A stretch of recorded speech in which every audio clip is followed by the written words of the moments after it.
கருணாகர சூரீந்திர குருவர்ய பதாம்புஜாம் நவநீத நட்டோத்தம்சாம் குருபங்கி ஸ்ரீயன்னுமஹ கவிதாஜித கல்லோலி கன்யகா காந்தவக்ஷசே கருணாதிகுணாಢ்யாய கமலாநிதயே நமஹ.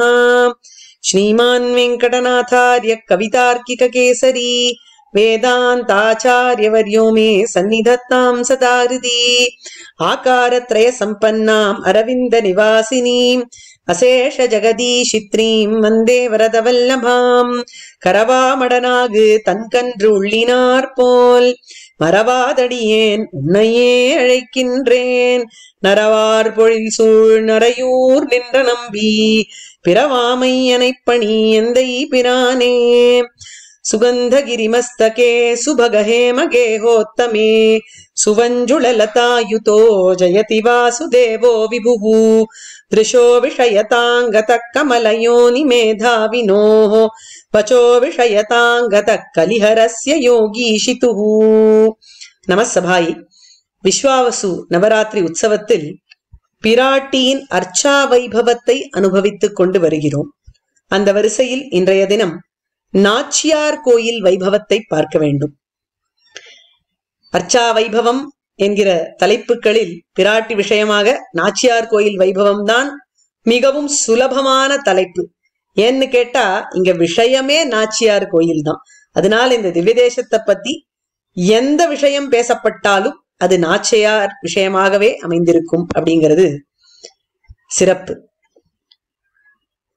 இந்த நாச்சியார் கோயிலுக்கு திருநரையூர் என்று ஒரு திருநாமம். நரையூர் என்றால் நல்ல மனம் உடைய ஊர் என்று பொருள். தேன் போல இனிக்கும் ஊர் என்று பொருள். இந்த திருநரையூரை பற்றி ஆசுகவி சார்வபௌம ஸ்ரீநிதி சுவாமி தன்னுடைய திவ்ய தேச வைபவ ஸ்துதி என்கிற நூலிலே ஆச்சரியமான ஸ்லோகங்கள் சாதித்துள்ளார். இதுல என்ன சொல்றாருன்னு கேட்டா, இந்த திவ்ய தேசத்தை பத்தி பல விஷயங்கள் சாதிக்கிறார். எம்பெருமான் திருநாமம் என்ன, தாயார் திருநாமம் என்ன, அங்க இருக்கிற விமானம் எது, க்ஷேத்திரம் பேர் என்ன, யாருக்கு பிரத்யக்ஷம், யார் மங்களாசாசனம் செய்திருக்கிறார், அப்படின்னு பல விஷயங்கள் ஸ்லோகங்களை அனுபவிக்கலாம். சுகந்தகிரிமஸ்தகே சுபகஹேம கேஹோத்தமே. சுகந்தகிரி என்கிற க்ஷேத்திரத்தில் அழகிய ஹேம விமானத்தில் கோயில் கொண்டுள்ளான் எம்பெருமான் அப்படின்னு சாதிக்கிறார் சுவாமி. திருநரையூர் என்பதன் சம்ஸ்கிருதம் தான் சுகந்தகிரி என்பது. சுகந்தம் உடைய ஆச்சரியமான மனம் வீசக்கூடிய க்ஷேத்திரம், அதுல பொன்மயமான விமானம், அதுல எந்த எம்பெருமானும் பிராட்டியும் இருக்கிறார்கள் என்று கேட்டால் சுவஞ்சுளலதாயுதோ ஜயதி வாசுதேவோ விபுஹு. வஞ்சுளலதா வஞ்சுளவல்லி என்கிற தாயாருடன் வாசுதேவன் எம்பெருமான் சேவை சாதிக்கிறான் என்கிறார் சுவாமி.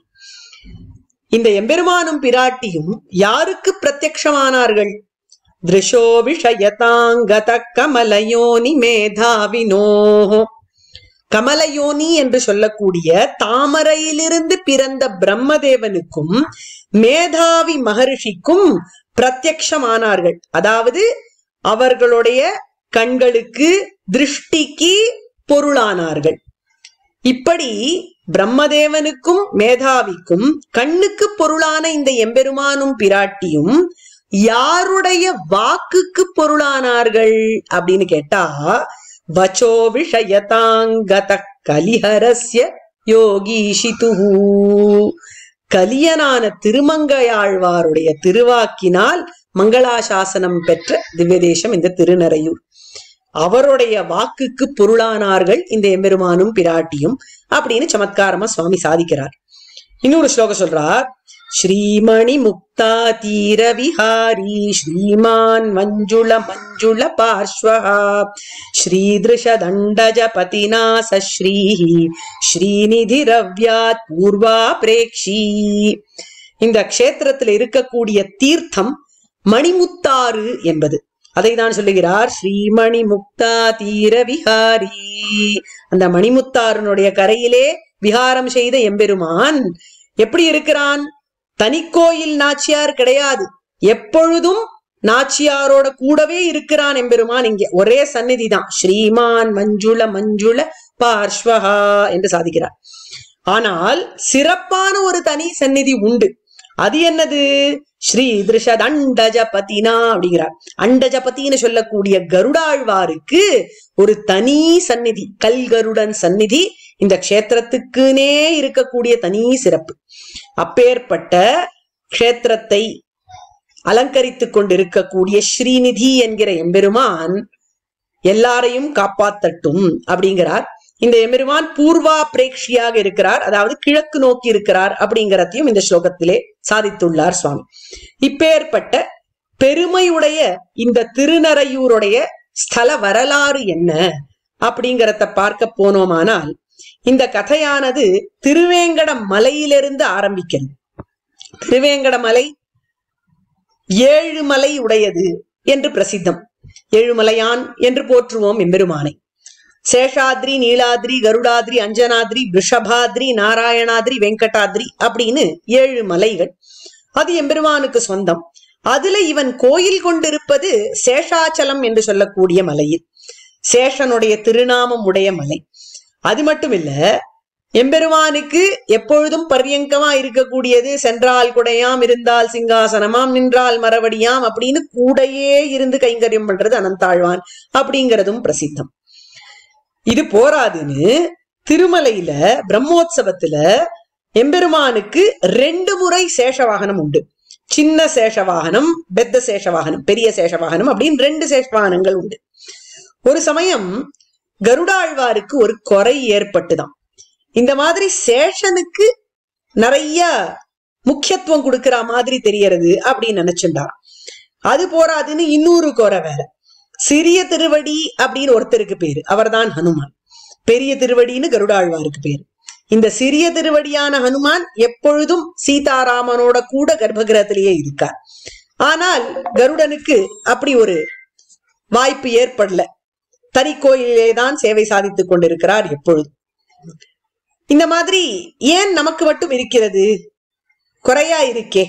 எப்பொழுதும் எம்பெருமானோடவே இருக்கிற பாக்கியம் நமக்கு இல்ல. வாகனேந்திரன் அப்படின்னு நமக்கு பேரு, வாகனங்களுக்கெல்லாம் இந்திரன் தலைவன் பேரு.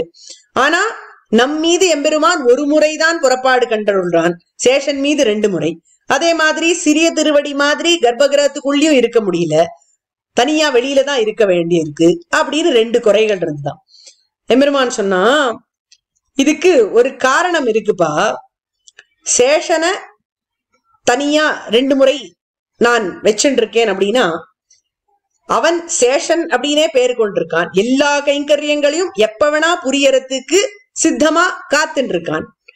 அதே போல சிறிய திருவடிக்கு என்ன தனி சிறப்புன்னு கேட்டா, பிராட்டி என்கிட்ட இருந்து பிரிஞ்சு இருந்த சமயத்துல என்னோட வந்து சேர்த்து வச்சார் அவர். அதனால அவளுக்கெல்லாம் இந்த மாதிரி தனியான மரியாதைகள் ஏற்பட்டிருக்கு. உனக்கு ஒண்ணு சொல்றேன், நீயும் எப்பொழுதும் கைங்கரியத்துக்கு காத்துட்டு தான் இருக்க.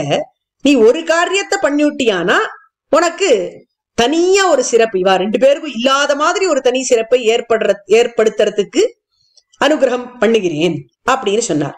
என்ன செய்ய வேண்டும்னு கேட்டார் கருடன். எப்பொழுதாவது பிராட்டி என்னை விட்டு பிரிஞ்சு இருந்தாளானா அவளை என்னோட சேர்த்து வைக்கிற மாதிரி ஒரு காரியத்தை நீ பண்ணினாயானால் உனக்கு இந்த அனுகிரகம் கிட்டும் அப்படின்னு சொல்லிவிட்டார். பிராட்டியும் எம்பெருமானும் விட்டு பிரியாதவர்கள், விஷ்ணோஸ்ரீ ரணபாயினி அப்படின்னு சொல்லியிருக்கு. அதே போல சேஷன், கருடன் இவாள்லாம் நித்தியசூரிகள். இவாளுக்கெல்லாம் அசூயையெல்லாம் ஏற்படுறது அப்படிங்கிறது முடியாத காரியம், நடக்காத காரியம். அப்படி இருக்கிறச்சே இந்த மாதிரி எல்லாம் கதைகள் வருகிறதே அப்படின்னு கேட்டா, இதெல்லாம் எம்பெருமானுடைய லீலைகள். எம்பெருமான் லீலைகளை செய்து உலகத்தாருக்கு அவனிடத்தில் ஈடுபாடு வர வேண்டும் அப்படிங்கறதுக்காக பல நாடகங்கள் நடத்துவான். அதுல தானும் அபிநயம் கொள்வான், பிராட்டியும் அபிநயம் கொள்வாள். அதே போல நித்தியசூரிகளும் அவர்களால் முடிந்த கைங்கரியமாக அபிநயம் கூட்டுவார்கள். அதைதான் இங்கே கருடன் செய்து கொண்டிருக்கிறார். தனக்கு குறை மாதிரி சொன்னாராம், அந்த குறைக்கு நிவிருத்தியும் சொல்லிவிட்டார் எம்பெருமான். சரி, இப்போ இந்த குறை நிவிருத்தி ஆறுது எந்த இடத்துல அப்படின்னு கேட்டார் கருடாழ்வான். அப்ப எம்பெருமான் சொன்னாராம், சோழ நாட்டுல சுகந்தகிரி என்கிற க்ஷேத்திரம் உள்ளது, அந்த க்ஷேத்திரத்திலே உன்னுடைய குறை நிவிருத்தி அடையும் அப்படின்னு. இது உண்மைதான் அப்படின்னு தெரியறது ஆழ்வார் பாட்டை பார்த்தா.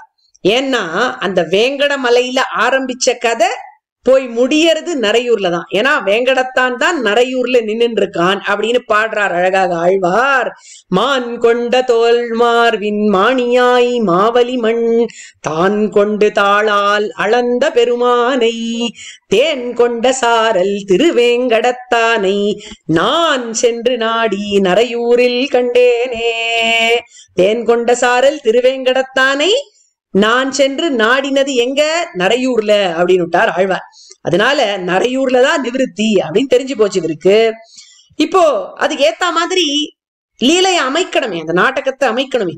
அதுக்கு சூத்திரதாரியா எம்பெருமான் தான் காரியம் பண்ணணும். ஆனால் அந்த காரியத்துக்கு கொஞ்சம் தாமதமாறுது. உரிய காலம் வரட்டும், செயல்படலாம் அப்படின்னு எம்பெருமான் காத்துட்டு இருக்காராம். ஆனா இந்த மாதிரி பொறுக்கிறதெல்லாம் பொறுப்பதில்லை பிராட்டி. பிராட்டி பொறுமசாலிதான். ஆனால் அனுகிரகம் செய்வதில் தாமதம் அப்படிங்கறதை அவள் பொறுப்பதே கிடையாது. அதனால இவள் அபிநயம் பிடிக்க ஆரம்பிச்சுட்டா எம்பெருமானுக்கு முன்னாடி. என்ன நடந்தது அப்படின்னு கேட்டா, பிரம்மாண்ட புராணத்துல ஸ்தல புராணம் வருகிறது திருநறையூருக்கு. அதுல என்ன சொல்றான்னு கேட்டா, ஒரு சமயம் பிராட்டிக்கு கொஞ்சம் மனத்துல சீற்றமா. என்னது அப்படின்னு கேட்டா, எப்பொழுதும் இந்த எம்பெருமான் அவனுடைய பர்யங்கமான அனந்தன் கிட்டக்கையே வார்த்தாலாபம் பண்ணிட்டு இருக்கான். அதுலயே யோக நித்திரை கொண்டிருக்கான். எனக்கு சமயமே கொடுக்கறது இல்ல அப்படின்னு அவனை விட்டு பிரிஞ்சு போறா மாதிரி ஒரு லீலையை புரிந்தாளாம்.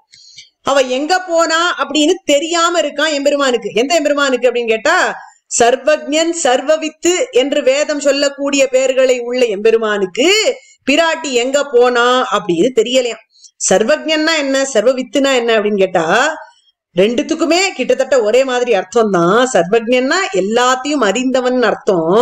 சர்வ வித்துனா எல்லாத்தையும் உள்ளபடி அறிந்தவன், அறிந்ததை அடையக்கூடியவன் அப்படின்னு அர்த்தம். ஒரு விஷயம் நமக்கு தெரியறது, இப்போ அல்வா எப்படி பண்ணணும் அப்படின்னு தெரிஞ்சிருக்கலாம். ஆனா அதை பண்ணும் பொழுது அது அல்வாவாக வராமல் போகலாம். ஆனால் பண்ண தெரிஞ்சு அந்த பண்ண வேண்டிய விஷயத்த போய் அடையக்கூடியவனுக்கு சர்வவித்துன்னு பேர். நன்னா தெரிஞ்ச விஷயத்த அடைஞ்சுட்டா அவன் தான் சர்வஜன் சர்வவித். இது ரெண்டாகவும் எம்பெருமான் இருந்த பொழுதிலும் தனக்கு தெரியாத மாதிரி கருடனை கூப்பிட்டு, லக்ஷ்மி என்கிட்ட கோச்சிண்டு போயிட்டா, எங்க போனான்னு தெரியல, நீ தேடிண்டு வா அப்படின்னு சொல்லியிருக்கார். சரி போகலாம் அப்படின்னு கருடன் கிளம்பும் பொழுது அன்றைய தினம் என்ன ஆச்சாம், என்னைக்குமே இல்லாத திருப்பார்கடல்ல எல்லா கைங்கரியப்பரர்களும் கிளம்பி போயிட்டார்களாம். எங்க கிளம்பி போயிட்டா அப்படின்னு கேட்டா, அவா வேற க்ஷேத்திரத்துல கைங்கரியம் புரிய போயிட்டா. திருப்பார்கடல்ல வேற யாருமே இல்ல எந்த கைங்கரியம் பண்றதுக்கும். கருடனை தவிர வேற யாருமே அன்னைக்கு இல்லையா. கருடன் மட்டும் காவல் காத்துன்னு இருக்கார். அந்த சமயம் பார்த்து விரோச்சனன் அவ்விடத்துக்கு வந்து சேர்ந்தான். விரோச்சனன் யாருன்னு கேட்டா, பிரகலாதனுடைய பிள்ளை. பிரகலாதன் பக்த சிரேஷ்டன், அவனுடைய பிள்ளை உள்ள வந்தா விடாம இருக்க முடியாது. அதனால போனா போறதுன்னு உள்ள விட்டுட்டார் கருடன். விரோச்சனனும் உள்ள போனா. இப்படி பார்த்தாங்க, வேற யாரும் இல்ல. எம்பெருமான் தலையில ஆச்சரியமான ஒரு கிரீட்டம் இருந்துதான். விலை மதிப்பில்லாத ரத்னங்கள் பதித்த ஒரு கிரீட்டம், தங்கமயமான கிரீட்டம். அதை அப்படியே எடுத்தா சுருட்டின்னா அவனுடைய மடிசெஞ்சில அப்படியே கிளம்பி வெளியில வந்துட்டான். இவன் ஏதோ சுருட்டிண்டு போறானே, சரி புளியோதரை வாங்கிட்டு போறான் போல் இருக்குன்னு கருடன் நினைச்சுட்டார். அவன் கிளம்பி போன பிறகு பெருமாள் கூப்பிடுறார், கருடா அப்படின்னார். கருடன் போய் பார்த்தார். சுவாமி கிரீட்டத்தை காணும் அப்படின்னார். அதுதான்டா நானும் சொல்றேன், கிரீட்டத்தை அவன் தூக்கிட்டு போயிட்டான், போய் எடுத்துட்டு வா. பாரு, உனக்கு ஏற்கனவே தாயார தேடினுவான்னு சொன்னேன். இன்னைக்கு ஏதோ காரியம் இருக்கிறதுனால நீ கிளம்பாம போயிட்ட. இப்ப கிரீடமும் போயிடுத்து, லக்ஷ்மியும் போயிட்டா, ரொம்ப கஷ்டமா இருக்கு எனக்கு. ரெண்டு பேரையும் தேடி எடுத்துட்டு உடனே வா அப்படின்னு அனுப்பிச்சு விட்டார். கருடன் பறந்து போனார். கருடன் வேகத்துல போனார். பாத்தாளத்துக்கு போனார். விரோச்சனன் இருந்தான். ஒரு போடு போட்டார், கிரீடத்தை வாங்கிட்டார். திரும்பி வரும் பொழுது கொஞ்சம் சாவகாசமா வந்தார். வந்தா வர வழியில இந்த கிரீடத்திலிருந்து ஒரு முத்தானது கீழே விழுந்துடுத்து. இந்த சுகந்தகிரி கஷேத்திரத்துல விழுந்த அந்த இடம் எது அப்படின்னு கேட்டா, அது ஒரு தீர்த்தம். இந்த மணி விழுந்ததுனால அந்த இடத்துக்கு மணி முத்தாறு அப்படிங்கிற பேரே வந்துடுத்து. இந்த முத்து விழுந்தது அப்படிங்கறத கருடன் கவனிக்கல. அவர் பறந்து போயிட்டார். பறந்து போனவர் பிருந்தாவனத்தை அடைஞ்சார். அங்க குழந்தை கண்ணன் விளையாடிட்டு இருக்கான்.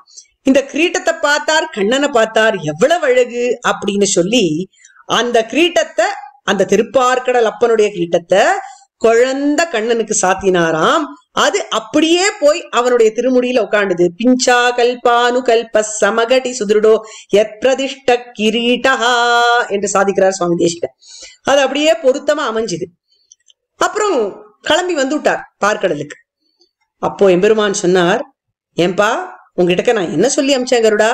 கிரீடத்தை கொண்டு வான்னு. கிரீடத்தை காணுமே அப்படின்னார். அதான் கண்ணனுக்கு சாத்திட்டேனே, உமக்கு நான் சாத்தினேன் கண்ணன் ரூபத்துல அப்படின்னார். சரி அது போட்டோம், பிராட்டிய தேடிட்டு வான்னு என்ன ஆச்சு அப்படின்னார்.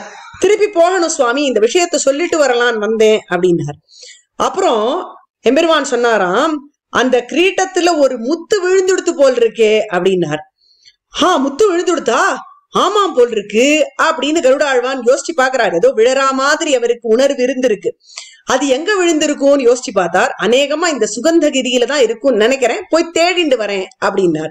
அப்ப எம்பெருமான் மறுபடியும் சொன்னார், இந்த தடவையாவது அந்த முத்தான லக்ஷ்மி தேவி 2 பேரையும் தேடிண்டு வா அப்படின்னு விட்டார். ஏன்னா அந்த கிரீட்டத்தினுடைய ஞாபகார்த்தமா அந்த முத்தையாவது நான் வச்சுக்கிறேன், அப்படியே பிராட்டியையும் சமாதானப்படுத்தி இதெல்லாம் தப்பு, அவளுக்கு நான் சமயம் கொடுக்கிறேன் அப்படின்னு சொல்லி கூட்டிட்டு வா அப்படின்னு சொல்லிட்டார். சரின்னு கிளம்பி போறார் கருடாழ்வான். ஆச்சரியமா போறார். அத சொல்றார், ஆனீதே பவதா விரோச்சனகராத் வஜ்ரே கிரீட்டே ததா முக்தம் மௌக்திகமேகமக்ரசரசி ஸ்ரீபாசுரம் மார்கிதும். இந்த மணிமுத்தாறுல போய் மணியை தேடுறதுக்கும் பிராட்டிய தேடுறதுக்கும் கருடாழ்வான் மறுபடியும் பறந்து போனார். விரோச்சனன் கதை முடிஞ்ச உடனே அங்க போய் தேடுறார். அந்த சமயத்துல அவருக்கு அந்த மணியானது கிடைச்சுடுறது. கிடைச்ச உடனே இப்படி பார்த்தார், ஒருவேளை இந்த இடத்துலதான் பிராட்டியும் இருப்பாளோ அப்படிங்கிற சம்சயம் அவருக்கு வருது. ஏன்னு கேட்டா அங்க ஆச்சரியமா ஒரு நறுமணம் வீசுறதாம். இந்த நறுமணம் எங்கேருந்து வருது அப்படின்னு பார்த்தார். அது ஒரு மகரிஷியினுடைய ஆசிரமத்திலிருந்து வருது. மேதாவி மகரிஷி அப்படிங்கிறவர் பிராட்டியையே பெண்ணாக பெற்றெடுத்து அவளை எம்பெருமானுக்கு கல்யாணம் பண்ணி கொடுக்க வேண்டும் அப்படிங்கறதுக்காக தபஸ் பண்ணிட்டு இருந்து, அவருடைய தபஸுக்கு பலனாக அவருடைய கிரகத்துல ஒரு வஞ்சி கொடியின் கீழே ஆச்சரியமாக தாமரை மனம் வீசக்கூடிய பெண் குழந்தையாக பிராட்டி தோன்றினாள். அவளை எடுத்து வளர்த்து கொண்டு வருகிறார் இந்த மகரிஷி. வஞ்சுள வல்லி அப்படின்னு பேர் வச்சிருக்கார். இந்த மாதிரி ஆச்சரியமாக பிராட்டியினுடைய வாசனையை வைத்து அவள் அங்கேதான் இருக்கிறாள் அப்படின்னு கண்டுபிடிச்சுட்டார். போய் பார்க்கவும் செஞ்சுட்டார். அந்த மகரிஷியினுடைய ஆசிரமத்துல போய் பார்த்தா பிராட்டி சர்வ லட்சணங்களோட சேவை சாதிக்கிறார். ரொம்ப சந்தோஷப்பட்டார் கருடன். சரி, இப்போ பிராட்டி எங்க அப்படின்னு தெரிஞ்சு போச்சு. இனி எம்பெருமான அழைச்சுண்டு வந்து அவரோட சேர்த்து வைக்க வேண்டியதுதான் நமக்கு காரியம். ஏன்னா அப்படி சேர்த்து வச்சாதான் இவருடைய குறைகள்லாம் நீங்கும். அதனால என்ன பண்ணினாராம், எம்பெருமான் கிட்ட போய் சொன்னார். எம்பெருமான் ஒரு யோஜனை பண்ணி கொடுக்கிறார். என்ன பண்ணலாம்னா, நம்ம 8 பேர் மொத்தமா போலாம் அப்படின்னார். யார் 8 பேர் அப்படின்னு கேட்டா, எம்பெருமானே 5 உருவங்கள் கொண்டு வரார், எடுத்துட்டு வரார். யாராக அப்படின்னு கேட்டா, வாசுதேவன், சங்கர்ஷணன், பிரத்யும்னன், அனிருத்தன், புருஷோத்தமன் அப்படின்னு 5 ரூபங்கள் எம்பெருமானுடைய ரூபங்கள். 6வது கருடன், 7வது பிரம்மதேவன், 8வது விஸ்வக்சேனர். இதுல இருக்கிற 6 பேர் கண்ணுக்கு தெரியற மாதிரி இருக்கா. பிரம்மாவும் விஸ்வக்சேனரும் யாராலையும் பார்க்க முடியாத நிலையில மறைஞ்சிட்டு இருக்கா. ஆனா அவளும் கூட வந்திருக்கா. எம்பெருமான் சொல்றார், இப்படி போலாம் 8 பேராக மேதாவி மகர்ஷியினுடைய ஆசிரமத்துக்கு போலாம். ஆசிரமத்துக்கு போகும் பொழுது நாங்க 5 பேரும் பிரம்மச்சாரி வேஷத்துல போறோம், நீ ஒரு வயசான பிராமண வேஷத்துல வா கருடா, நீ வெளியிலேயே நின்னுன்று வேணும்னா உன்னை கூப்பிடுறேன் அப்படின்னு சொன்னா எம்பெருமான். இப்போ அந்த மேதாவி மகர்ஷியினுடைய ஆசிரமத்துக்கு 5 பேரும் போறா. அந்த சமயத்துல வேஷம் போட்டு தானே போயிருக்கா. கையில ஆயுதங்கள்லாம் எதுவும் தரிச்சுடல. 5 பேருக்கு கையிலும் எதுவுமே இல்லை. 5 பேருமா போய் பிக்ஷை கேட்கறா. பசியோட வந்திருக்கோம், நாங்கள்லாம் பிரம்மச்சாரிகள், எங்களுக்கு ஏதாவது பிக்ஷை அளிக்க வேண்டும் அப்படின்னு சொன்னாலாம். உடனே மேதாவி மகரிஷி பார்த்தார், மனைவி கிட்ட சொன்னார், பசியோட வந்திருக்கா, இவாளுக்கெல்லாம் சாப்பாடு போடணும் அப்படின்னு சொன்ன உடனே ஆச்சரியமாக அந்த மனைவியும் உணவு சாதித்தாள். அதுக்கு மேல என்ன நடந்தது அப்படின்னு கேட்டா, வஞ்சுளவல்லிய கூப்பிட்டு இவாளுக்கெல்லாம் கை சோதிச்சுக்க ஜலம் கொடுக்கணும் அப்படின்னு சொல்லிவிட்டார் மகரிஷி. ஜலம் கொடுக்கிற சமயத்துல என்ன நடந்தது அப்படிங்கிறத வர்ணிக்கும் பொழுது ஒரு கலித்துறை ஞாபகம் வருகிறது. அந்த கலித்துறையானது எம்பெருமான் பிராட்டியினுடைய வரலாறுலேருந்து தான் எழுதப்பட்டிருக்கும் அப்படிங்கிறது தெரிகிறது. என்னது அப்படின்னு பார்த்தோமானா, சுடர் தொடி கேளாய் தெருவில் நாம் ஆடும் மணல் சிற்றில் காலின் சிதையா அடைச்சிய கோதை பறிந்து வரிப்பந்து கொண்டோடி நோதக்க செய்யும் சிறுபட்டி. ஒரு தோழி கிட்டக்க இன்னொரு தோழி சொல்றா, அடியே உனக்கு ஞாபகம் இருக்கா, நம்ம எல்லாம் சின்ன வயசுல மணலை வச்சுட்டு விளையாடிட்டு இருக்கும் பொழுது, பந்தாடிட்டு இருக்கும் பொழுது ஒரு சிறுபட்டி அப்படின்னு ஒருத்தன் வருவான். சிறுபட்டினா யாருன்னு கேட்டா, இப்படி ரோடுல சும்மா சுத்தின்னு இருக்கிற பையன், காலி பையல் மாதிரி அப்படின்னு சொல்லலாம். அந்த மாதிரி ஒருத்தன் இருப்பானே, ஞாபகம் இருக்கா அப்படின்னு கேக்குறான். தோழி சொல்றான், ஞாபகம் இருக்கே அப்படின்றா. என்ன ஆச்சு தெரியுமா, மேலொரு நாள் அன்னையும் யாமும் இருந்தேமா இல்லீரே உண்ணு நீர் வேட்டேன் என வந்தார்க்கு அன்னை அடர் பொற்சிரகத்தில் வாக்கி. திடீர்னு ஒரு நாள் வந்தான் எங்க கிரகத்துக்கு, தீர்த்தம் வேண்டும் அப்படின்னு கேட்டான். இவன் யாருன்னு அப்ப எனக்கு தெரியல. எங்க அம்மாவும் என்ன கூப்பிட்டு தாகத்தோட ஒருத்த இருக்கான், அதனால அவனுக்கு கொண்டு போய் தீர்த்தத்தை கொடு அப்படின்னு ஒரு பொன் கிண்டிய கொடுத்து அனுப்பிச்சா. பொற்சிரகத்தில் அப்படிங்கிறா, சிரகத்தால் அப்படிங்கிறார். சிரகம்னா கிண்டின்னு அர்த்தம், விமுகமான பாத்திரம். அதுல கொண்டு தீர்த்தம் கொடுக்க சொன்னான். அப்ப என்ன ஆச்சு, சுடரிழாய் உண்ணு நீர் ஊட்டிவா என்றாள். போய் தீர்த்தம் குடிடி அப்படின்னு சொன்னா எங்க அம்மா. யானும் தன்னை அறியாது சென்றேன், மற்ற என்னை வளை முன் கைப்பற்றி நலிய. நானும் தெரியாம போனேன், கிண்டியில தீர்த்தத்தை கொடுத்தா கிண்டியோட சேர்த்து என் கையையும் பிடிச்சுட்டானவன். உடனே அலறினேன் நான், அண்ணாய் இவன் ஒருவன் செய்தது காண் என்றேனோ. அம்மா இவன் செய்ததை பாது அப்படின்னு நான் சொன்னேன். இப்படி அட்டுழியம் பண்ணிவிட்டான், கைய பிடிச்சுட்டான் அப்படின்னு கத்த வேண்டி இருக்க என்ன சொல்லிட்டேன் தெரியுமோ, உண்ணு நீர் விக்கினான் என்றேனோ. அவனை பார்த்தா வேற எதுவும் சொல்ல தோணலடி. அந்த சமயத்துல அந்த சிறுபட்டியா இருந்தவன் இப்பொழுது பேரழகனாக கவரக்கூடியவனாக இருக்கான், அதனால கைய பிடிச்சுட்டான் அம்மா கிட்ட சொல்லாம. அவனுக்கு விக்கல் வந்துடுத்துமா அப்படின்னு சொல்லிவிட்டேன். அன்னையும் தன்னை புறம்பழித்து நீவ மற்ற என்னை கடைக்கண்ணால் கொல்வான் போல் நோக்கி நகை கூட்டம் செய்தான் அக்கள்வன் மகன். இப்படி அம்மா விக்கலை போக்குறதுக்கு தலையில தட்டின உடனே கடைக்கண்ணால என்னை பார்த்து சிரிக்கிறான் அந்த கள்வன் அப்படின்னு அழகா இந்த பா அமைஞ்சிருக்கு. இந்த பாவிலிருந்து என்ன தெரியறது அப்படின்னு கேட்டா, அன்னைக்கு வஞ்சுளவல்லிக்கும் வாசுதேவனுக்கும் நடுவுல என்ன நடந்திருக்கும் அப்படிங்கிறது தெரிகிறது. அந்த வரலாறுல இருந்தா இந்த பாவிய வந்திருக்கும் அப்படிங்கிறது தெரிகிறது. எம்பெருமானுக்கு ஜலம் சேர்க்க போகும் பொழுது எம்பெருமான் அப்படியே வஞ்சுளவல்லியினுடைய திருக்கரத்தை பிடிச்சுட்டான். பிடிச்சிட உடனே அவள் தன்னை அறியாமல் கத்தி விட்டா, அப்பா அப்படின்னு கூப்பிட்டுட்டாளே தவிர அவளுக்கு எம்பெருமான காட்டி கொடுக்கறதுலயும் இஷ்டம் இல்ல. ஆனா என்ன பண்றதுன்னு தெரியல. உடனே கருடனை அப்படி கூப்பிட்டாராம் எம்பெருமான்.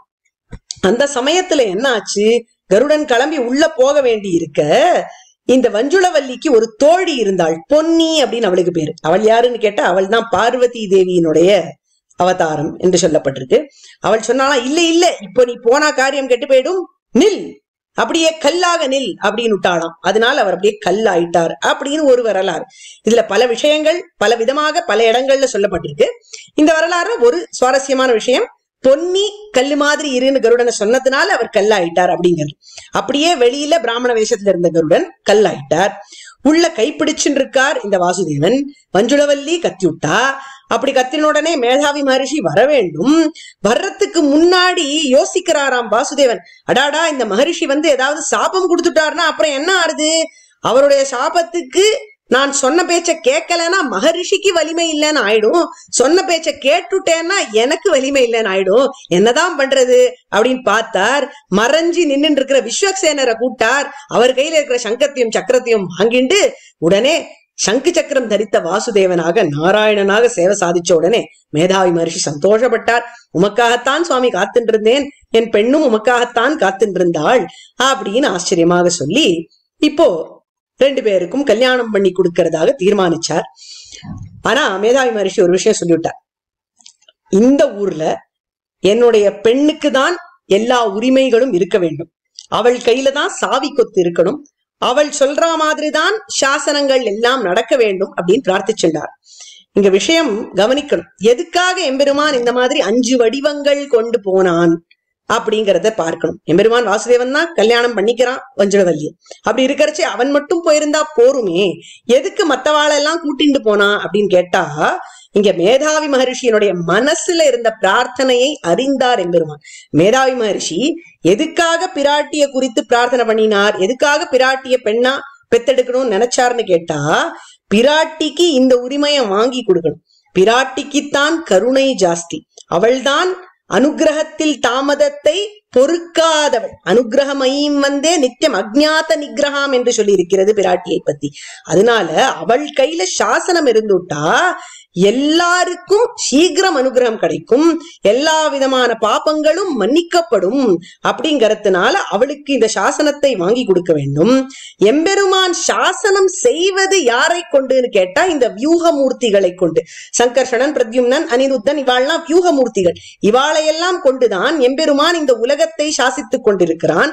அதனால சாசிதாக்களா இருக்கக்கூடிய இந்த கூட்டமே இப்ப வஞ்சுளவல்லி சொல்லக்கூடிய விஷயங்களுக்கு அடங்கி இருக்கும் அப்படிங்கறத காண்பிப்பதற்காகவே எம்பெருமான் இந்த மாதிரி 5 வடிவங்கள் கொண்டு போனான் என்பது வரலாறு.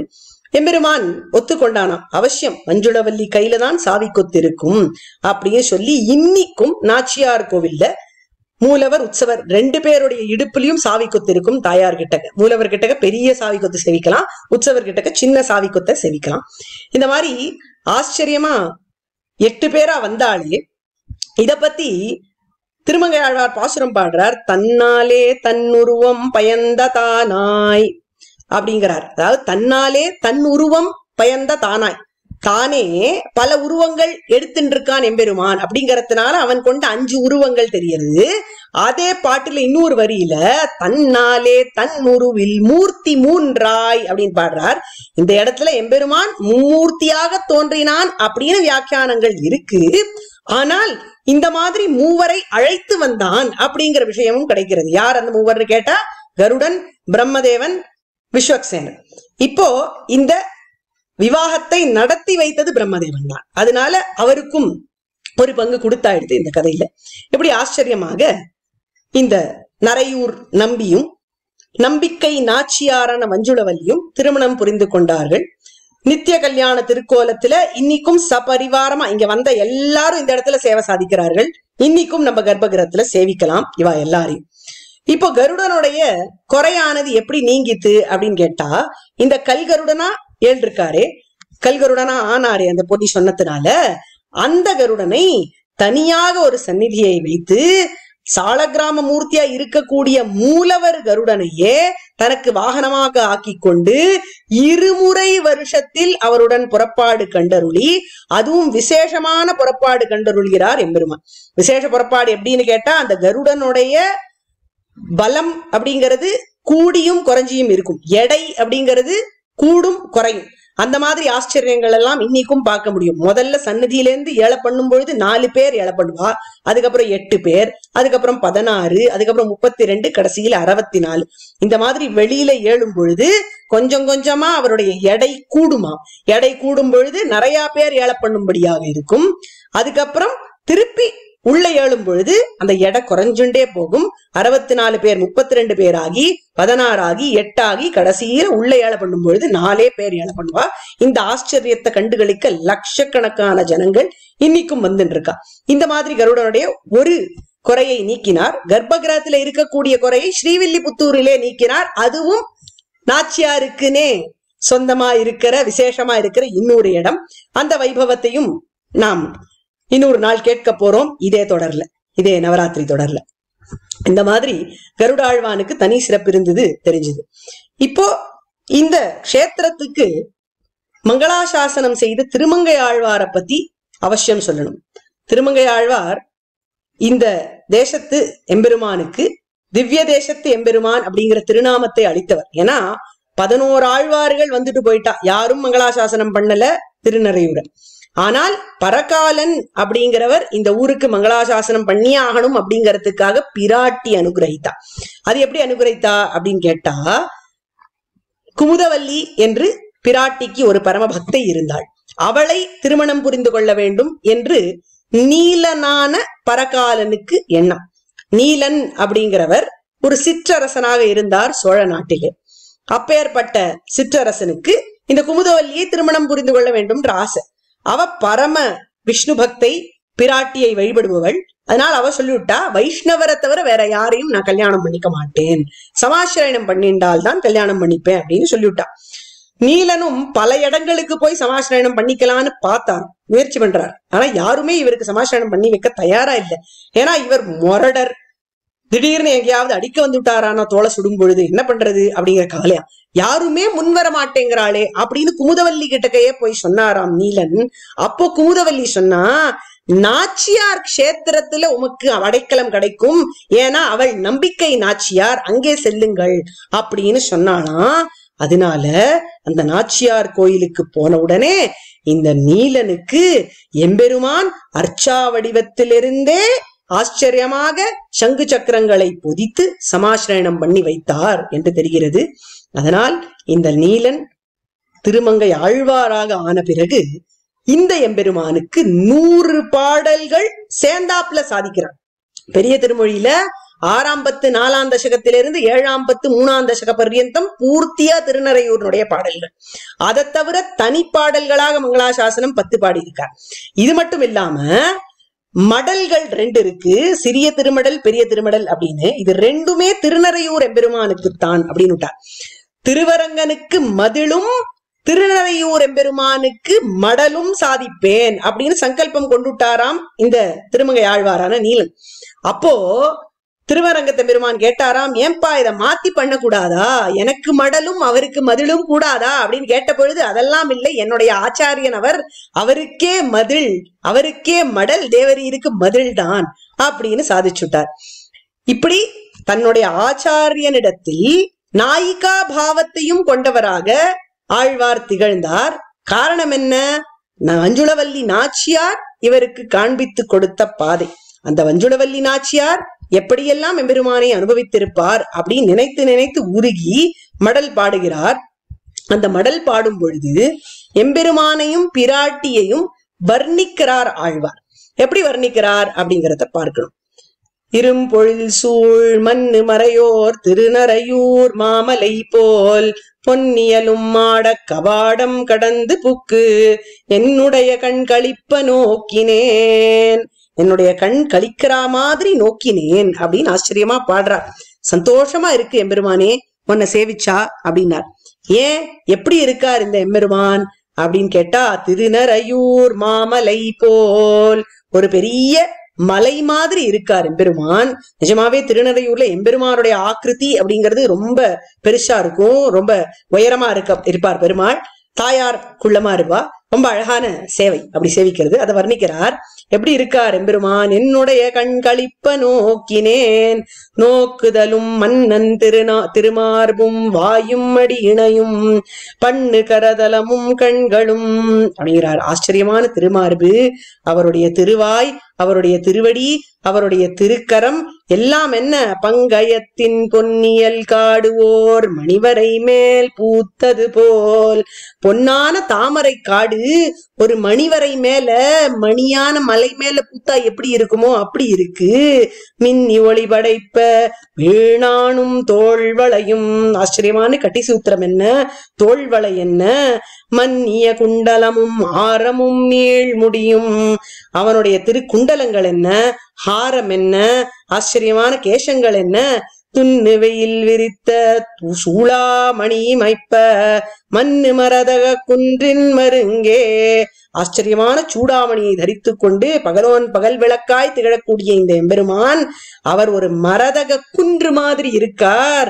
மரக்கத்த மலை எப்படி இருக்குமோ அந்த மாதிரி இருக்கார். அது பக்கத்துல ஓர் இளவஞ்சி கொடி ஒன்று நின்றதுதான். ஒரு இளவஞ்சி கொடி ஒண்ணு இருக்கே, எவ்வளவு அழகா இருக்கு அந்த வஞ்சி கொடி அப்படிங்கிறார். அது எப்படியெல்லாம் இருக்கு அப்படின்னு கேட்டா, அன்னமாய் மானாய் அணிமயிலாய் ஆங்கிடையே. ஒரு அன்னம் போல இருக்கு அந்த வஞ்சி கொடிங்கிறது தாயார். அவள் நடந்தா அன்னம் மாதிரி இருக்கா, மான் மாதிரி நோக்கு அவளுக்கு.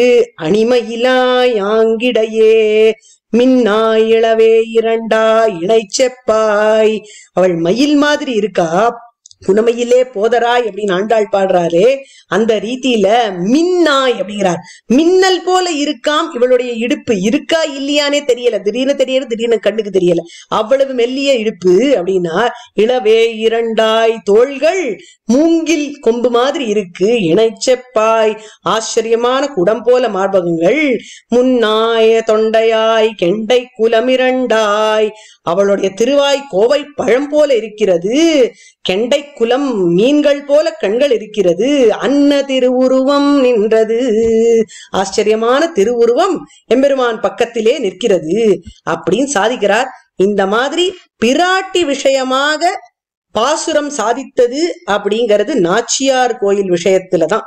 அதுவும் இந்த பாட்டு வஞ்சுளவல்லிக்குனே ஏற்பட்ட பாட்டு. இதை தவிர சிறிய திருமடல் பெரிய திருமடல் ரெண்டுத்தினுடைய ஆரம்ப பாசுரங்களிலேயும் பூமி பிராட்டிக்கும் பெரிய பிராட்டிக்கும் வார்த்தைகள் சாதிச்சிருக்கார் ஆழ்வார். ஆழ்வார் தான் பிராட்டிய பத்தி வர்ணிச்சு பாசுரங்கள் பாடியிருக்கார் திருமங்கை ஆழ்வார். காரார் வரை கொங்கை கண்ணார் கடலுடுக்கை சீரார் சுடர் சுட்டி செங்கலுழி பேராற்று பேரார மார்பின் பெருமாமழை கூந்தல் நீரார வேலி நிலமங்க என்னும் அப்படின்னு பாடுறார். முதல்ல எப்படி இருக்கு இந்த வரைகள்லாம் கொங்கை மாதிரி இருக்கு. கடல் அவளுக்கு உடுக்கையாக வஸ்திரமாக இருக்கிறது. சீரார் சுடர் சுட்டி செங்கல் உழிப்பேராற்று. சூரியன் நெத்தி சுட்டியாக இருக்க சீரார் சுடர் சுட்டி செங்கல் உழிப்பேராற்று. பேரார மார்பின் பெருமா மழை கூந்தல். மழை அவளுக்கு கூந்தலாக இருக்கிறது அப்படின்னு எல்லாம் வர்ணித்தார்.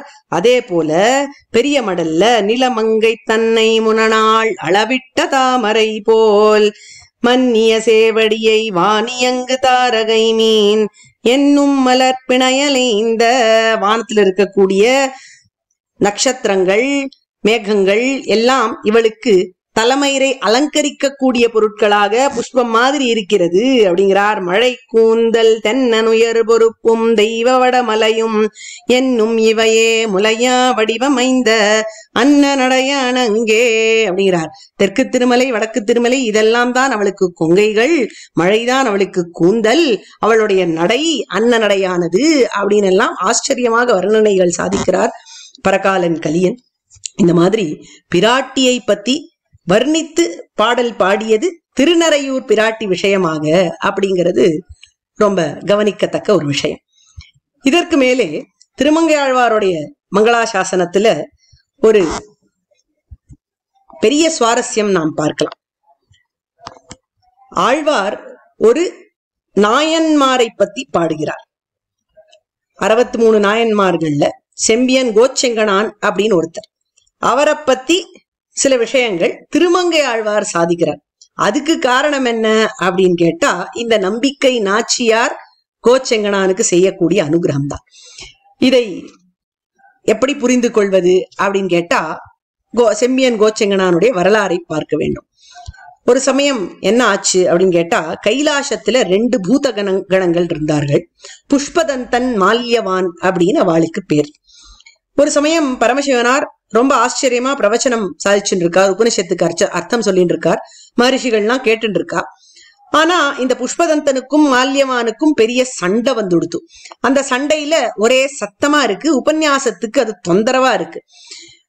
பரமசிவனாருக்கு கோபம் வந்துடுத்தான். இந்த மாதிரி கொஞ்சம் கூட கவலைப்படாம கர்வத்தோட இருக்க நீ அப்படின்னு புஷ்பதந்தனை பார்த்து யானையா நீ போகணும்னு சபிச்சுட்டாராம். ரொம்ப கர்வமா இருக்க யானை மாதிரி, நீ யானையா போயிடு அப்படின்னு விட்டாராம். மால்யவான பார்த்தார், எப்படி கொடைஞ்சி கொடைஞ்சி இந்த பூச்சிகள்லாம் செயல்படுமோ அந்த மாதிரி சும்மா இல்லாத நீ தொலைச்சுண்டே இருக்க, அதனால நீ சிலந்தி பூச்சியா போ அப்படின்னு விட்டார். உடனே இவா 2 பேரும் யானையாகவும் சிலந்தியாகவும் மாறின உடனே அவளுக்கு புத்தி வந்து கொடுத்து, அடாடா இப்படி தப்பாயிடுத்தே, என்ன பண்ணினா நம்மளுக்கு மறுபடியும் இந்த பூதகண பதவி கிடைக்கும் அப்படின்னு நினைச்சார்கள். கொஞ்ச நாள் போய் பூலோகத்துல இருந்து சிவனன்னா வழிபட்டா அவளுக்கு திருப்பி இந்த பதவி கிடைச்சிடும் அப்படிங்கிற அனுகிரகமும் கொடுத்துட்டார் சிவபெருமான். இவா 2 பேரும் திருவானைக்காவல் அப்படிங்கிற கஷேத்திரத்துக்கு போய் சிவனை வழிபட்டு இருக்கா. பூர்வ ஜென்மத்து வாசனையினால எப்படி வழிபடுவா அப்படின்னு கேட்டா, அங்க ஒரு சிவலிங்கம் இருக்கு. அது காடா இருந்தது. அப்போ சிவலிங்கம் இருக்கு, பக்கத்துல காவேரி ஆறு ஓடிட்டு இருக்கு. அந்த காவேரி ஆத்துல இருந்து தினம் கார்த்தால இந்த யானை அந்த லிங்கத்துக்கு வந்து அபிஷேகம் பண்ணும். சிலந்தி கொஞ்ச நாள் கழிச்சு வரும். இந்த லிங்கம் இப்படி காட்டுல ஒரு கூரை கூட இல்லாம இருக்கே அப்படின்னு நினைச்சுண்டு அத்தால முடிஞ்ச கூரைய அது பின்னி வைக்கும். சிலந்தி வலை பின்னும் இல்லையா, அந்த சிலந்தி வலைய ஒரு கூரை மாதிரி சிவபெருமானுக்கு அது போட்டு வைக்கும். மறுநாள் கார்த்தால இது என்னது, இது ஒரே சிலந்தி வலையா இருக்கு அப்படின்னு தும்பிக்கையால் அதை அகற்றிட்டு மறுபடியும் அபிஷேகம் பண்ணும் இந்த யானை. இந்த சிலந்தி பார்த்தது, தினம் நம்ம கூரை கட்டுறோம், தினம் இந்த யானை வந்து கலைக்கிறதே அப்படின்னு ஒரு நாள் கோச்சுண்டு யானையினுடைய தும்பிக்கைக்குள்ள பூந்துடுத்து இந்த சிலந்தி. இந்த காரியத்தை பண்ணினா தன்னுடைய உயிரும் போகும்னு அதுக்கு தெரியும். இருந்தாலும் சிவனுக்கு கூரை போட விடாம இருக்கிற இவனை விடக்கூடாது அப்படின்னு நினைச்சுட்டு அது பூந்து அந்த யானைக்கும் மரணத்தை ஏற்படுத்திட்டு தானும் தன்னைத்தானே மாற்றும். இப்ப 2 பேரும் மறுபடியும் பூதகண பதவிக்கு போயிட்டா. அப்போ பார்வதி பரமசிவனார்கிட்ட சொன்னாலாம், இந்த 2 பேர்ல யாருடைய தியாகம் இன்னும் பெருசுன்னு நினைக்கிறேன் அப்படின்னு கேட்டாலும். அதுக்கு அவர் சொன்னார், இந்த சிலந்தியினுடைய தியாகம் தான் பெருசு. ஏன்னா அது தன்னுடைய உயிரை பத்தி கூட கவலைப்படாம இந்த மாதிரி பண்ணிருக்கு அப்படின்னார். அப்படின்னா அதுக்கு இந்த பூதகண பதவியை காட்டிலும் ஒரு பெரிய பதவி தரணுமா வேண்டாமா அப்படின்னா, அதுக்கு ஏற்பாடு பண்ணலாம் அப்படின்னு சொன்னார் பரமசிவன். இவனை விஷ்ணு கட்டாட்சிக்கும்படியான ஒரு ஜன்மத்தை கொடுக்கலாம் அப்படின்னு சொன்னாராம் அந்த சமயத்துல. அப்போ பார்வதி சொன்னா, இதுக்கு நான் பிராட்டி கிட்டக்க உதவி கேட்கிறேன், அவள் இந்த அனுகிரகத்தை சீக்கிரம் பண்ணும்படியாக செய்வாள் அப்படின்னு சொல்லிவிட்டாளாம். பரமசிவன் இந்த மாதிரி ஏற்படுத்தலாம் அப்படின்னு சொன்ன யோஜனைய உடனே பொருள்படுத்த வேண்டும், அமுல்படுத்த வேண்டும் அப்படிங்கறதுக்காக பார்வதி கிளம்பி நம்பிக்கை நாச்சியாரான லட்சுமி தேவி கிட்டக்க போய் இதை எப்படி செயல்படுத்துறது அப்படின்னு திட்டம் போட்டு, அந்த சமயத்துல சோழ மன்னன் கிரகத்துல அந்த ராணி கர்ப்பவதியா இருக்கா, அந்த ராணியினுடைய கர்ப்பத்துல இந்த குழந்தை போகும்படியாக செய்தாள். அது மட்டும் இல்லாமல் இந்த க்ஷேத்திரத்துக்கு இந்த குழந்தை வந்து சேர்ந்தால் அவனுக்கு நல்லது நடக்கும், எந்த க்ஷேத்திரத்துக்கு, சுகந்தகிரிக்கு அப்படிங்கறதையும் லட்சுமி தேவி அவகிட்ட சொல்லி அதுக்கான ஏற்பாட்டை பேசிட்டுட்டா. இப்ப அந்த ஏற்பாடு என்ன, அந்த கதை என்னங்கிறதுதான் நம்ம பார்க்க போறோம்.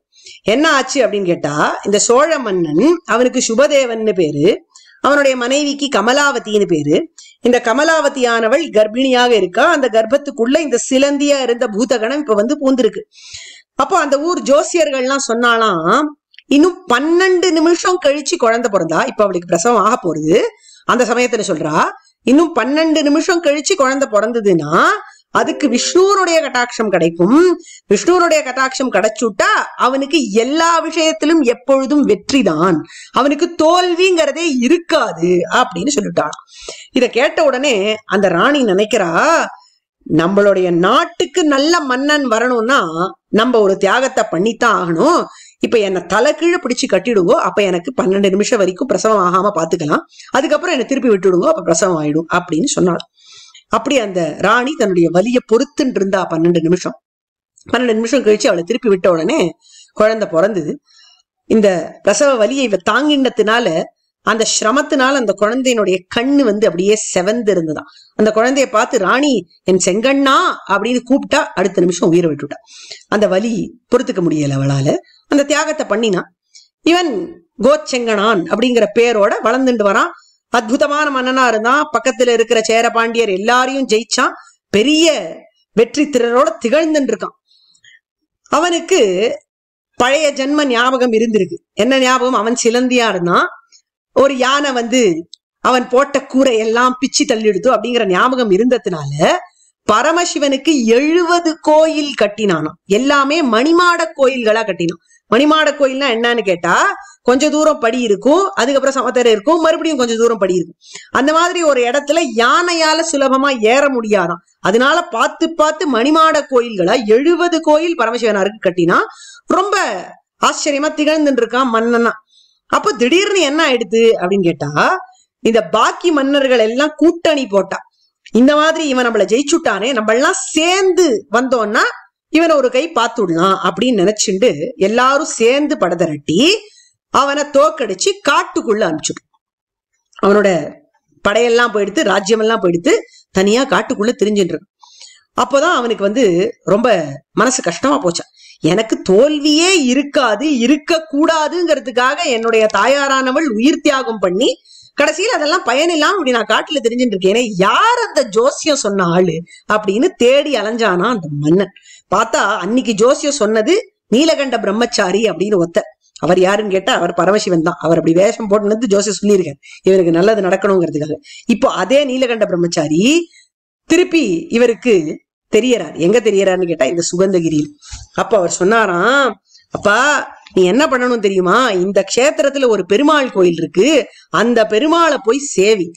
அங்க ஒரு நம்பிக்கை நாச்சியார்னு ஒருத்தி இருக்கா, நம்பிக்கை போனவாளுக்கெல்லாம் நம்பிக்கை ஊட்டக்கூடியது அவள்தான், அதனால அவளிடத்துல போய் நீ சேவி அப்படின்னு சொன்ன உடனே இந்த செம்பியன் கோச்செங்கனானும் அந்த எம்பெருமானை போய் சேவிக்க எம்பெருமான் அவனுக்கு ஒரு வாளை அனுகிரகித்தானாம்.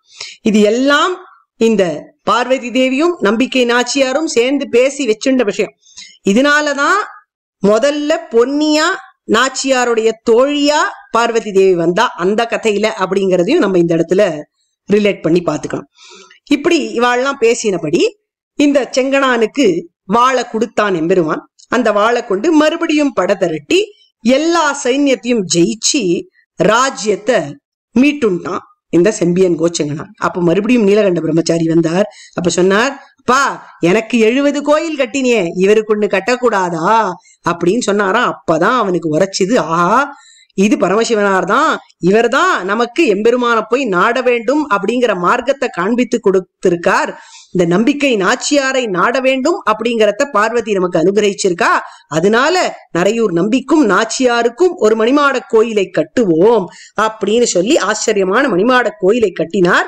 இதனால தான் எவ்வளவு பெரிய சிவபக்தனா இருந்தாலும் அவர் மாறி நாச்சியாருடைய அனுகிரகத்துக்கு பாத்திரமாயிட்டார் அப்படிங்கறத கொண்டாடி பரகாலன் கலியன் இவரை பத்தி 10 பாசுரங்கள் பாடியிருக்கார். அதாவது இந்த தசகத்துல பாதி பாட்டு நரையூரை பத்தி இருக்கும், மீதி பாட்டு சோழனை பத்தி இருக்கும். உதாரணத்துக்கு, ஒரு கிழங்கு கனித்து வருவாய் பின்ன கேள்வன் மண் எல்லாம் முன்னவிய சென்று வென்றி செருக்களத்து திரளழிய செற்றவேந்தன் சிரம் துணித்தான் திருவடினும் சென்னி வைப்பீர். இருக்கிலங்கு திருமொழிவாய் என் தோள் ஈசர்க்கு எழில் மாடம் 70 செய்து உலகமாண்ட திருக்குலத்து வளச்சோழன் சேர்ந்த கோயில் திருநரையூர் மணிமாடம் சேர்மின்களே. இதன் முதல் 4 வரி திருநரையூரை பத்தி, அடுத்த 4 வரி சோழனை பத்தி. என்ன சொல்றாருன்னு கேட்டா, இருக்கிலங்கு திருமொழிவாய் என் தோள் ஈசர்க்கு, வாயால ரிக்வேதத்தையே பாடிக்கொண்டிருக்கக்கூடிய 8 கைகளை உடைய ஈசர்க்கு எழில் மாடம் 70 செய்து உலகம் ஆண்ட, 70 கோயில் கட்டி உலகத்தை எல்லாம் ஆண்ட திருக்குலத்து வளச்சோழன் சேர்ந்த கோயில். இதுதான் விஷயம். திருக்குலத்து வளச்சோழன் அப்படின்னுட்டார். திருக்குலத்துனா என்ன அர்த்தம்? அவர் நல்ல குலத்துல பிறந்ததுக்கு காரணம் திருவனுடைய அனுகிரகம், இந்த நம்பிக்கை நாச்சியாரனுடைய அனுகிரகம். அதனாலதான் அவரை பத்தி பாடல் பாடுறார் ஆழ்வார். எப்படி பாடுறார் அப்படின்னு கேட்டா, ஒரு இடத்துலயும் பாடல்கள் பாடிட்டு இருக்கார். அதாவது ஒரு பாசுரத்திலையும் ஒரு வரி இந்த கோச்சோழனை பத்தி பாடாமல் அவர் இருக்கவே இல்லை.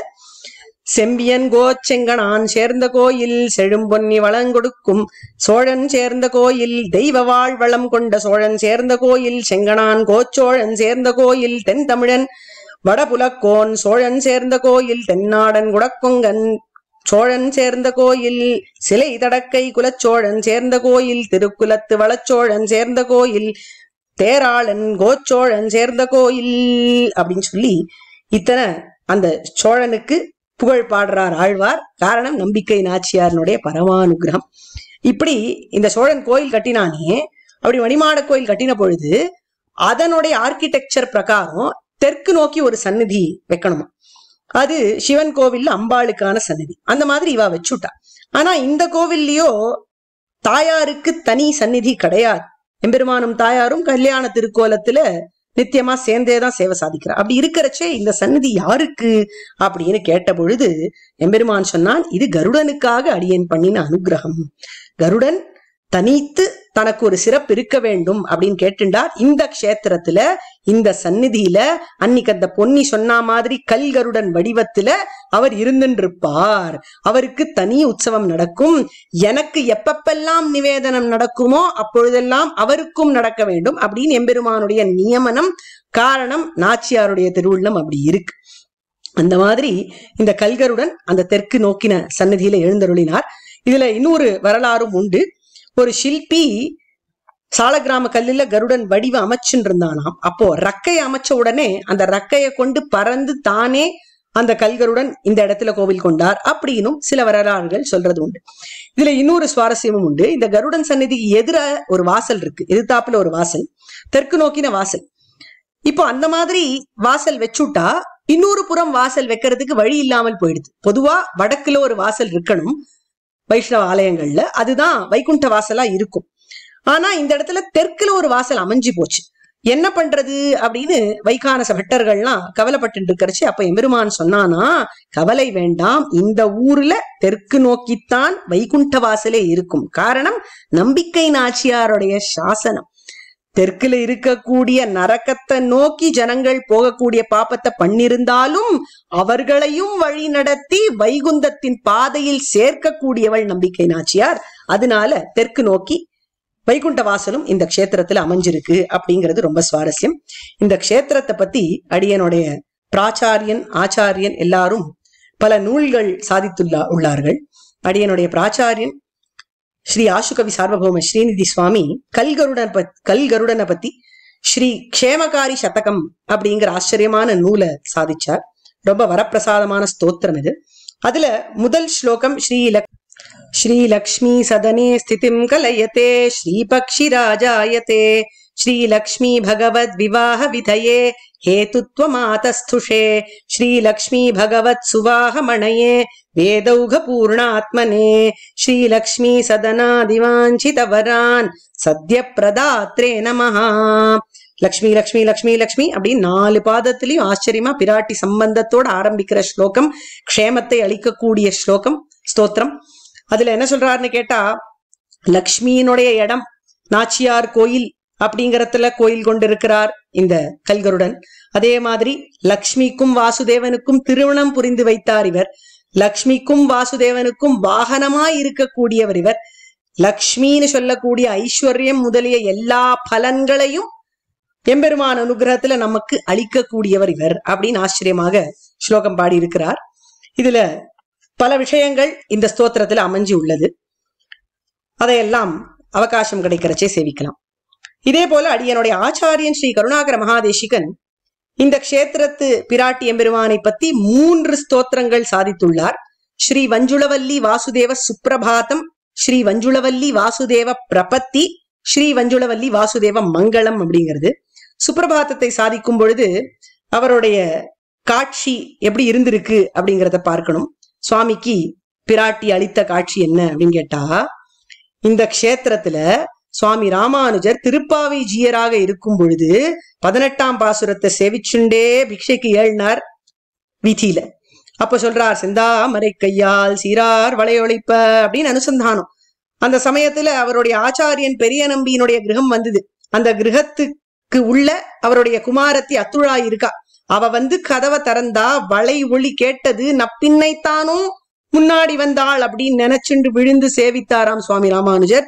இந்த க்ஷேத்திரத்துல அத்தகைய அனுபவம் இருக்கிறது அப்படின்னு சுவாமி சாதிக்கிறார். ராமானுஜஸ்தவ கவாட்ட விமோக்ஷணஸ்ய த்வத்கந்துகேத வலயத்வனி சம்யுதஸ்ய த்வத்சூக்தி வர்ணித பதஸ்ய திதிருக்ஷுராஸ்தே ஸ்ரீவஞ்சுளாம்ப கமலே தவ சுப்ரபாதம் அப்படின்னு பாடுறார். ஆச்சரியமாக ஒரு விஷயம் கவனிக்க வேண்டியது என்ன அப்படின்னு கேட்டா, ஸ்ரீதேவிக்கு சிறப்பு தரக்கூடிய க்ஷேத்திரம், ஸ்ரீதேவி சிறப்பாக விளங்கக்கூடிய க்ஷேத்திரம் ஸ்ரீரங்கம். பூமி தேவி சிறப்புடன் விளங்கக்கூடிய க்ஷேத்திரம் திருவிண்ணகர் உப்பிலியப்பன் கோயில். அதே மாதிரி நீலாதேவி சிறப்புடன் விளங்கக்கூடிய க்ஷேத்திரம் திருநரையூர். அதனாலதான் நீலாதேவியான நப்பின்னை விஷயமான அனுபவத்தை இவ்விடத்தில் இந்த சுப்ரபாத ஸ்லோகத்திலே சாதிக்கிறார் சுவாமி. இதுக்கு மேல பிரபத்தியிலிருந்து ஒரு ஸ்லோகம். மணிமௌக்திக தீர விஹார ரதே சுபவஞ்சுளவல்லி கிருபாவசதே பதயோஃ பதிதம் தனயம் தவஹே பரிபாலய மாமகதிம் கமலே. ஆச்சரியமா சரணமடைகிறார் பிராட்டியினுடைய திருவடியில. மணிமுக்தா தீரத்துல விஹாரம் செய்து கொண்டிருப்பவளாக ரொம்ப சுபத்தை அளிக்கக்கூடிய கருணை உடைய வஞ்சுளவல்லி தாயே, உன்னுடைய திருவடி தாமரைகள்ல அடியேன் சரணடைகிறேன், புகழில்லாத சரணடைகிறேன். எல்லா பாப்பங்களையும் போக்கி எனக்கு ரக்ஷணத்தை அளிக்க வேண்டும். பரிபாலயமா மகதிம் கமலே அப்படிங்கிறார். ஸ்ரீ வஞ்சுளவல்லி வாசுதேவ மங்களம் அப்படிங்கிறது எப்படி முடியறது அப்படின்னு கேட்டா, எப்படி திருவேங்கடமுடையானுடைய மங்களம் முடியுமோ அதே ரீதியில முடிகிறது. அதே மாதிரி வார்த்தைகளை கொண்டு அந்த மங்களத்தை சேவித்து இந்த உபன்யாசத்தையும் பூர்த்தி பண்ணி கொள்ளலாம். ஸ்ரீயகாந்தாய காந்தாய கல்யாண நிதயே நிதயேத்தினாம் சுகந்தகிரிவாசாய ஸ்ரீனிவாசாய மங்களம். கவிதார்க்கிய சிம்மாய கல்யாண குணசாலினே ஸ்ரீமதே வெங்கடேஷாய வேதாந்த குரவே நமஹ.